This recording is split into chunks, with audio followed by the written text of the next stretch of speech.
Tell Me Another by Séamus Aogáin. First chapter, Time to Go. It was indeed time to go. There was feck all to keep him hanging around the village, or the parish either, come to think of it. Begrudgery abounded on all sides. The rich got richer, the mean got meaner, and the poor got poorer.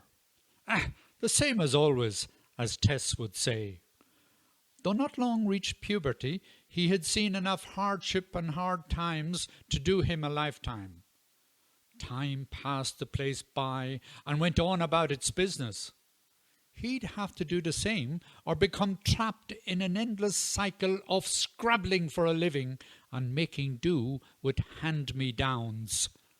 There was hope, though. Hadn't he helped Tess manufacture the ultimate 3D time machine to take them to Abbeyshrule, where only the bravest go? Hadn't they spent hours fine-tuning the super broom that would make them the envy of all on Broomstick Highway? Countless hours poring over the blueprint were finally showing fruit. Little remained to do now except take her on her maiden voyage. But to do so would mean taking another maiden along too. The craft was ready, the crew almost. Just a little more adjusting of imagination and they'd be off on an adventure as good, if not better, than the Buns when he found the entrance to the underworld in Lisnacriva, the ancestral home of the fairies and leprechauns. That story needs to be told too, Sammy, Tess said, as she showed him how to switch over to star power if there was no moon. Just throw the handle on your brain, Avic, stir the embers at the back of your mind, and you're there. Divil a bit more you'll need if you're to go where you want to go and see what only a handful have seen, she said, as they readied the dining room for supper. That section of the house was always referred to as the dining room, because the solitary table and the two stools there elevated it to that status. The supper could be anything from a mug of tea with a heel of a loaf toasted on the griddle, or rasp reheated on the pan, green potato bread, or porridge made with goat's milk. It made little difference to either of them because hunger, they both knew, was a great sauce, and that it had prolonged the evening's entertainment anyway. The library on the mantelpiece consisted of Rambles in Erin by William Bulfin, Goldsmith Illustrated, and Recollections of an Irish Rebel, as well as Porrig Column's Crossroads in Ireland, which she acquired at Canon McGivney's auction when she bid a threepenny bit for the four of them. "Apologies, Tess," said Hanley the auctioneer. "Had the Canon known that you had such an interest in literature, he'd have donated his entire library to you, I'm sure." Brought raucous laughter from the assembly of gawkers, tire kickers, and piss artists. The few who could afford to buy anything examined their fingernails and kept a discreet silence. "He couldn't take them with him or they'd be gone up in flames in Lucy's parlour by now," she sneered as she pointed to the marble fireplace.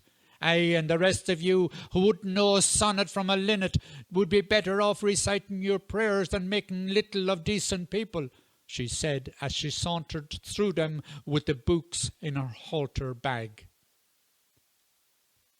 The area around the open hearth was the kitchen, as anything remotely related to food preparation transpired there.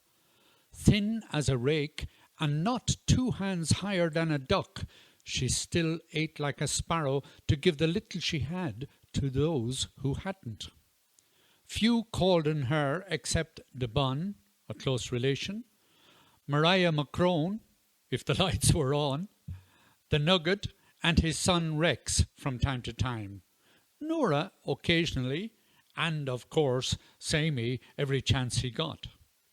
Father McCabe called as often as he could, which is about every 6 months, and a few queer ones looking to have their palms read or their tea leaves poured over.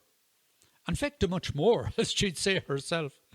The majority peddled or strode smartly by day, or whistled through their teeth at night as they hurried about their business, hoping she wouldn't spot them.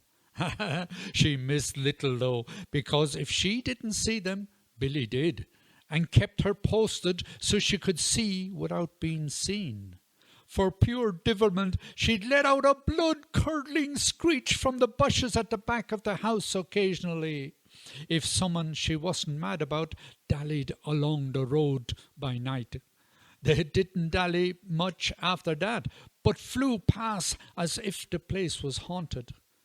Blessed with acute hearing, she'd hear the grass growing and the breezes whispering if someone was about.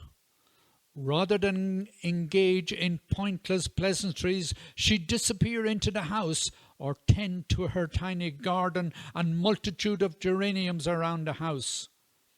Diminutive in stature, she had a presence about her that belied a natural intelligence way beyond the realms of most of her peers. She didn't play in it, though, preferring to choose those who chose her in a natural fashion. The corner by the window was both the guest house and the planetary observation centre because of the settled bed and the tiny 4-panelled window hidden from the outside by a blood-red geranium. From here, mankind's movements were monitored as they approached the operations centre. A system of mirrors amplified the overall view, and, apart from Billy, there was another system of tripwires radiating round the exterior to keep her informed if anyone should darken her doorstep after the witching hour. It was so simple and effective in execution, it never failed to impress those in the know, the inner circle, as she often referred to them. It was comprised of strategically positioned fishing line connected to empty bachelor's beans and pea cans that, when disturbed, played a melodic note not unlike that of the corncrake. They weren't tripwires as such, more like underground cables, as the bun once said. Ingenious, nevertheless, he added quickly.